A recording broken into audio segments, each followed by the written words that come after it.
Hello everyone, আমি ঐশানী চলে এসেছি একটা ছোট্ট মিনি ব্লগ নিয়ে। আর হ্যাঁ, তোমরা ভাবছো তো যে এগুলো আমি কি দেখাচ্ছি, প্রথম থেকে গাছ, তারপর হচ্ছে মোমবাতি, পুতুল। বলছি এগুলো সব হচ্ছে আমার বোনের রিটার্নস গিফটস। ওর 6 তারিখে বার্থডে ছিল, তো সেলিব্রেশন হয়েছে 23 তারিখে। তাই এই গিফটসগুলো আমার বোন দেবে ওর বন্ধুদেরকে। অনেক কিছু ছিল, গাছ ছিল, পুতুল ছিল, পেন, স্কেচ, তারপর মাসির বানানো চকলেট, মাসির বানানো ক্যান্ডেলস, তারপর ছিল হচ্ছে একটা চেস্ট, অনেক কিছু ছিল। তো মাসি এখানে সব গাছগুলোকে সুন্দর করে প্যাক করছিল। তো আমার বোনের যত ফ্রেন্ডস এসেছিল সবাইকেই গাছ দেওয়া হয়েছে। আর এই ছোট্ট ছোট্ট কাগজের ব্যাগগুলো দেখছো, এগুলো আমার মাসি বানিয়েছে। আর ওর ভেতরে মাসির বানানোরই চকলেট রয়েছে। তো এ দেখো, একটা ব্যাগে গেল হচ্ছে চেস্ট, চকলেট, তারপর গাছ, একটা পেন, ক্যান্ডেলস মাসির বানানো। এটা আমার মাসি বানিয়েছে। আমার মাসি অনেক কিছু বানায়, অনেক কিছু কেক, তারপর মোমবাতি, পারফিউম, পিৎজা, বার্গার, অনেক কিছু। আমার মাসি অনেক কিছু বানায়।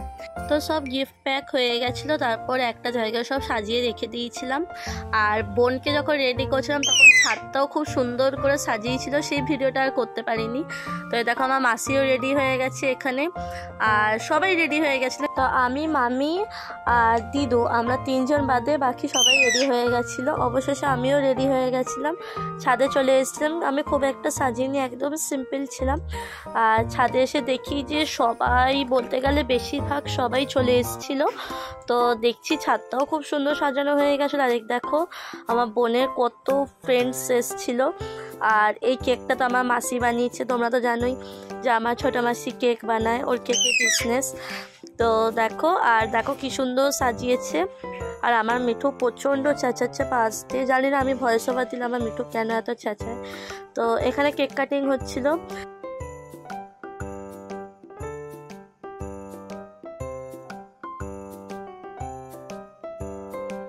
তো এই ফাটানোর এটাকে কি বলে জানি না।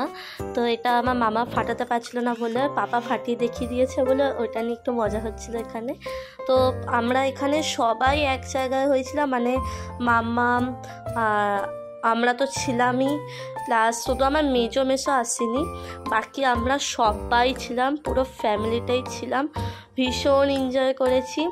আর এই যে এই ডেকোরেশনের এই জায়গাটা, মানে খাওয়ার জায়গাটা, ছাতা দিয়ে খুব সুন্দর করে ডেকোরেশন করা হয়েছিল। আর স্টার্টারে ছিল হচ্ছে ক্রিসপি বেবিকর্ন, আর চিকেন পকোড়াটা সেই সময় শেষ হয়ে গেছিলো, ভাজা হচ্ছিল। আর ছিল হচ্ছে কোল্ড ড্রিঙ্কস আর কেক। আর এই দেখো কত সুন্দর, দেখলাম যে একটু ফাঁকা হয়েছে, তাই একটুখানি ভালো করে ভিডিওটা করে নিলাম। তারপরে খাবারের সময় ছিল হচ্ছে নান, ফিশ ফিঙ্গার, চানা মশলা, পনির দিয়ে। আর ছিল হচ্ছে কাশ্মীরি পোলাও, মাংস কষা, চাটনি, পাঁপড়, রসগোল্লা, আর সবার শেষে আইসক্রিম আর পান মশলা। তো আমরাও খেতে বসে পড়েছিলাম। আর এই ডেকোরেশনটা, মানে এই ছাতা দিয়ে ডেকোরেশনটা, আমার বোনের যখন 2 বছর জন্মদিন ছিল তখনও এইভাবেই সাজানো হয়েছিল। তখন তো আর ইউটিউব করতাম না, তো তখনও এইভাবেই সুন্দর করে সাজানো হয়েছিল। তো প্রতিটা রান্না এত ভালো হয়েছিল। মা, দিদু, দাদা, ছোটো মেশো আর ছোটো মাসি ওইদিকে বসেছিল, আর আমরা সবাই এদিকে বসেছিলাম। আর কাশ্মীরি পোলাওটা এত ভালো হয়েছিল, ওর মধ্যে ছিল হচ্ছে আঙুর, তারপর ছিল বেদানা, তারপর ছিল হচ্ছে আনারস। খুব সুন্দর করেছিল ওটাও। তো চলো, ভিডিওটা এন্ড করলাম। ভালো লাগলে like, comment, share and subscribe করে দিও। টাটা।